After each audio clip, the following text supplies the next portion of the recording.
Next up on today's show is the most valuable offensive player for the Dallas Cowboys. We'll go from 10 to 1. One quick note here as well. We start with number 10, Tavon Austin. I'm valuing these more along lines of, okay, not as who is the best or most talented player, who's the most important. If this guy goes down, how much trouble are the Cowboys actually in? So we'll start with Tavon at number 10 because I don't really know how exactly the Cowboys are going to use him or how much. Now, if you listen to Stephen Jones, it's 12 to 24 touches a game, which is not going to happen, I promise you that. But Austin brings you the speed that outside of Deonte Thompson, the Cowboys really lack at the receiver or even halfback spot. Austin can fly.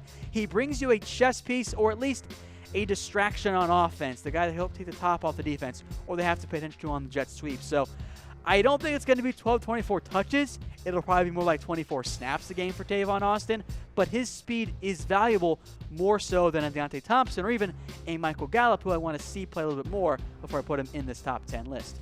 To number 9 now, Allen Hurns, and he got the nod over a Michael Gallup, over a Terrence Williams as well.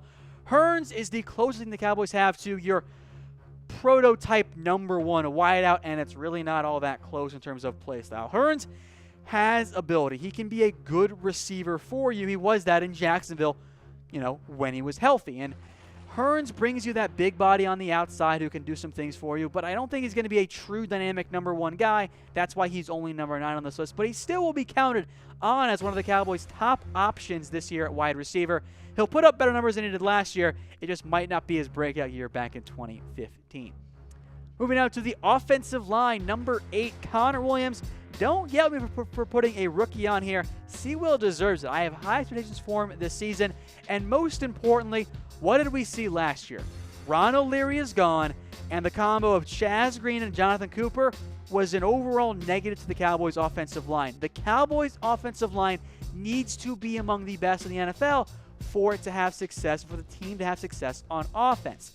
Williams now from left tackle at Texas is your left guard for the Cowboys. He has got to play well or at least be an above average player compared to Jonathan Cooper or a Chaz Green. So the Cowboys need Williams playing well. They need the entire offensive line playing well. That's why Sewell ranks 8th. But folks, let me know who you think the Cowboys Rookie of the Year will be. Is it Leighton Vander Esch on defense? Is it Williams or is it Michael Gallup or even somebody else? Let me know who in the comments section. To number 7 now, the guy I have as the Cowboys' top receiver on this list, Cole Beasley. Now, look, he's not going to be a 1,000-yard receiver. That's not who Cole Beasley is. But he's going to play more on the outside this year, and I think you'll see his catches go way back up after what was, frankly, a lesser year in 2017. Beasley is the guy that, as of right now, and this is how this order is based, that Dak Prescott trusts the most at wide receiver. I think he leads the Cowboys in catches again this year. He has that chemistry, that trust with Dak Prescott. If Beasley can play like he did in 2016, that's going to be a big boost for the whole Cowboys offense and for their entire team as well. So keep an eye on Beasley. The Cowboys need him playing well. To number 6 now, as we go back to the offensive line, La'el Collins. He was much better down the stretch last season. We had some issues earlier in the year, allowed 38 hurries, 8 hits, and 5 sacks, a little bit too high. The reality is the Cowboys are paying Collins like a top-end right tackle in the NFL, and they need him to produce like one as well. That is a big, big key for me here. I hope the Cowboys will do that this year. I think you'll see a better play from Collins. Hopefully the new O-line coach helps him as well. They needed him to be not just an average right tackle, but an above average at the minimum. I think you'll see that this year. I have high expectations this year for Collins in his second year as the Cowboys' full-time right tackle. All right, to recap that top 10, Tavon Austin, Allen Hurns, Connor Williams, Cole Beasley, and La'el Collins. 6 through 10, if you want to throw a Gallup or a T-Will, I can listen to it. It's the top 5, I think, that are pretty much set in stone. The order of the top 5 is what's up for debate, though.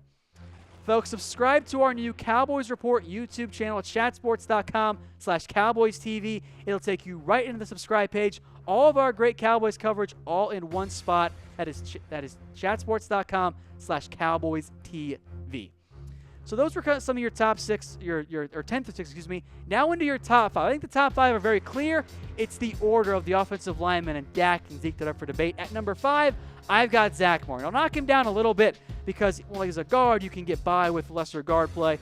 Even last year, the Cowboys didn't have great guard play at left guard, and they were still among the best running offenses in the entire NFL. But Zack Martin, I will maintain, is the best offensive guard in all of football, and the Cowboys' offensive success requires a productive and talented Zack Martin there at left guard, or right guard, excuse me.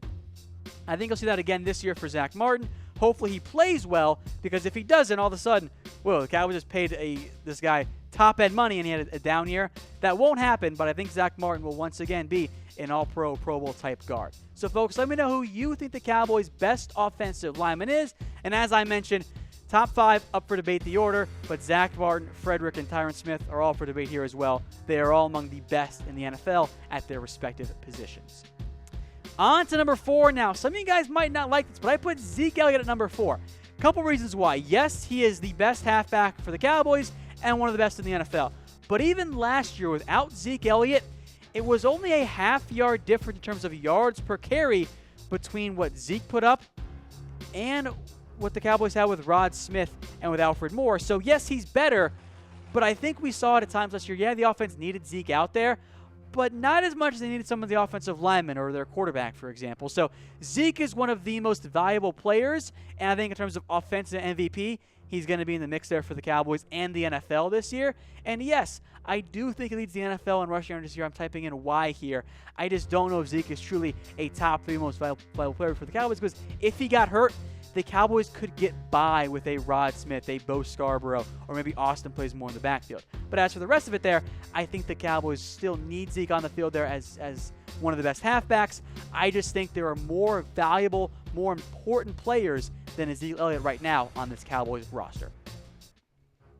If you're a beer drinker like me, and I know you guys are, Tavor will help you discover rare craft beers from all over the country, help you curate your own collection, and deliver you a box of beer. So head to Tavor.com and use promo code CHATSPORTS for $10 off your first purchase. Texas delivery is coming this month, so sign up now. I put Dak Prescott here at number 3 on my list because what happens if he goes down? The Cowboys are in real trouble, correct?